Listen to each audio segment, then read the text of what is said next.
Hey everybody, been a long time since I've made an RC car video, but with quarantine and everything going on, I figured I'd pick a little something up that I could run around the house and annoy my dog with.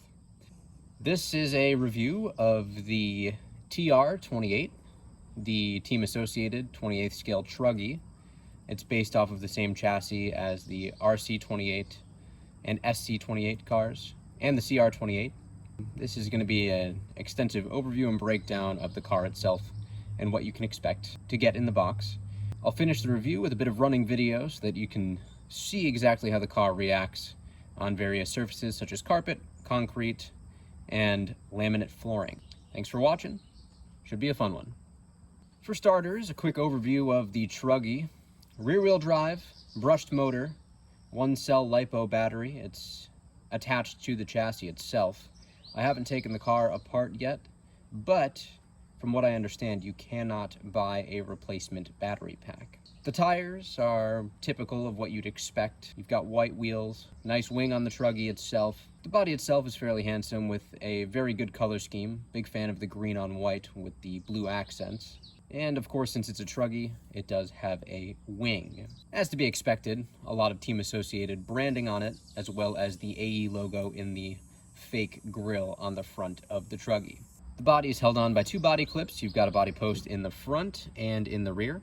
It's a pretty simplistic chassis design. We'll start by removing the two body clips.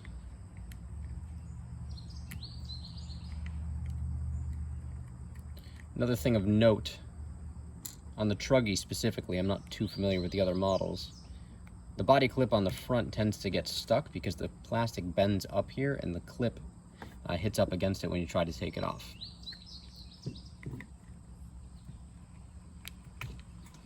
But other than that,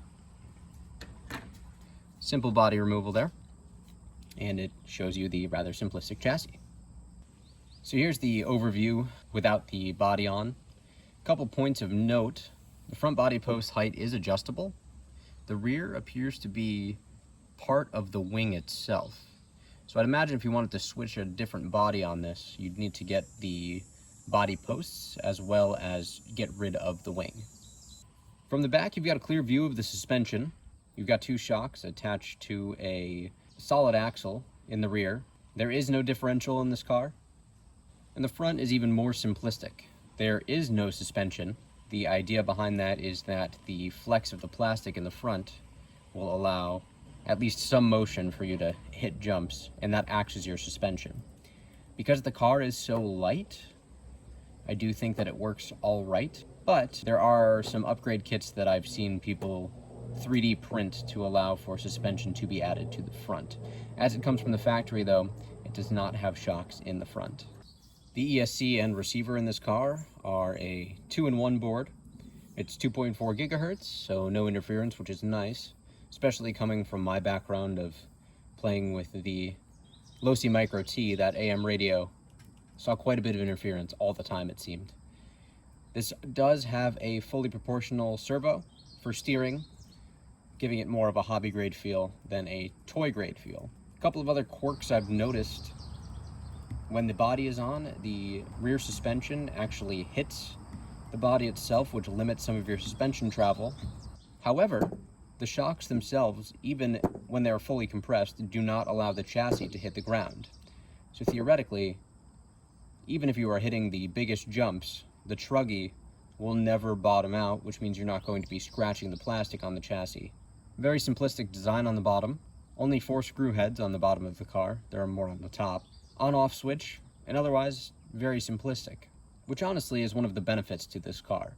This is a great car to just take out of the box, rip around, and have a ball. You don't need to worry about upgrading. You don't need to worry about hopping it up to make it fun. It's fun as it is and should be enjoyed as it is. Of course, if you want to modify it, by all means, there are some great kits out there that people have been making. But straight out of the box, it's a simple design that is designed to allow you to have fun. The charging port is also located underneath the body, this hole right here. There's a charging cable that is included in the remote, so you can charge directly from the remote. Associated does make a USB charger for this car. I was not able to purchase that at my local hobby shop. They did not have it in stock, so I'm still waiting on that to come in, but in the meantime I have charged it up using the remote. The remote that comes with the TR28 and the entire 28th scale associated lineup feels hobby grade, but it is definitely on the smaller side. A couple of things to point out. The only trim option that you have is steering trim. There is no throttle trim. I also want to mention that while the charger is integrated into the controller, you may not see it when you're just looking at it at first. The controller runs off 4 AA batteries, which do come included with the truck.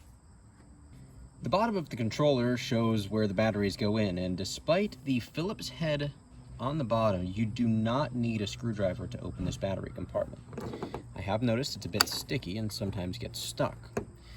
There you are, there's your 4 batteries. They stack on top of each other. There's your negative terminal, your positive terminal. You'll also notice this wire right here, and that is the charging port for the car. A little bit difficult to get in and out, and I have fairly small hands, and even then it was tough to work it out of there the first time I used the controller.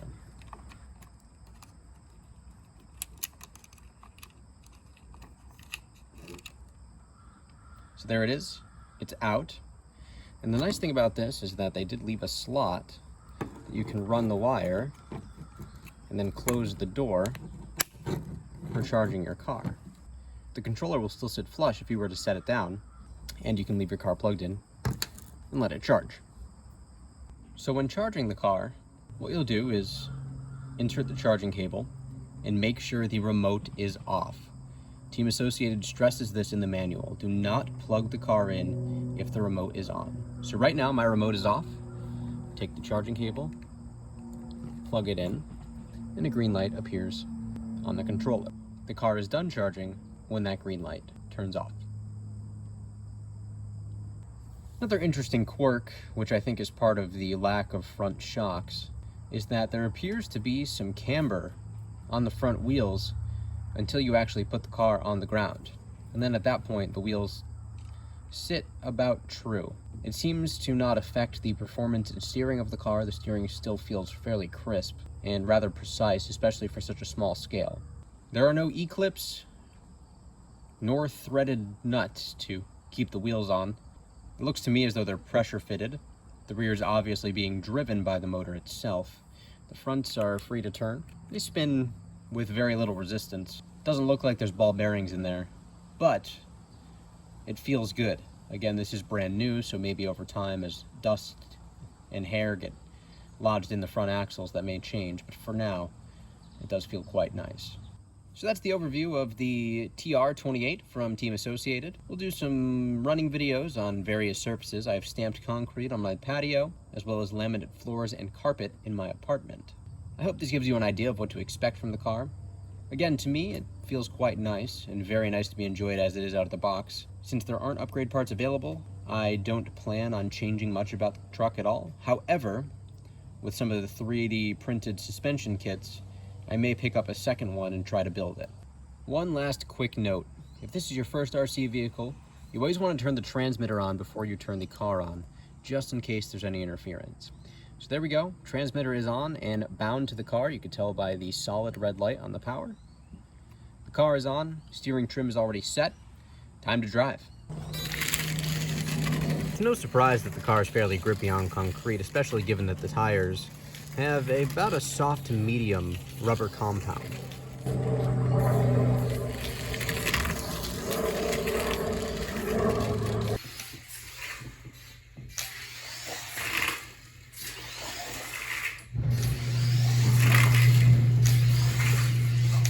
On the laminate floor, if you floor it right off the bat, it will spin, but otherwise it's actually easy to control and drive well.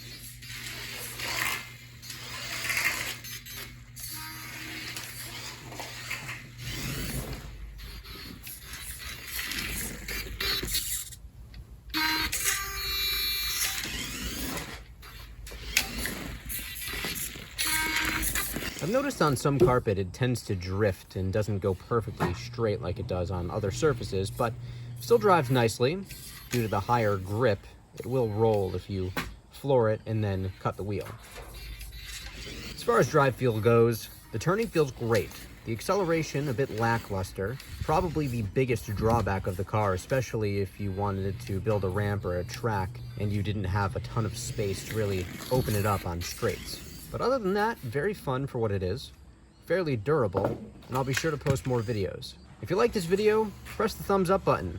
Leave a comment with feedback. I haven't done anything serious for YouTube in years, so this is a new venture for me, and if you enjoyed the video, thanks for watching. Stay tuned for more.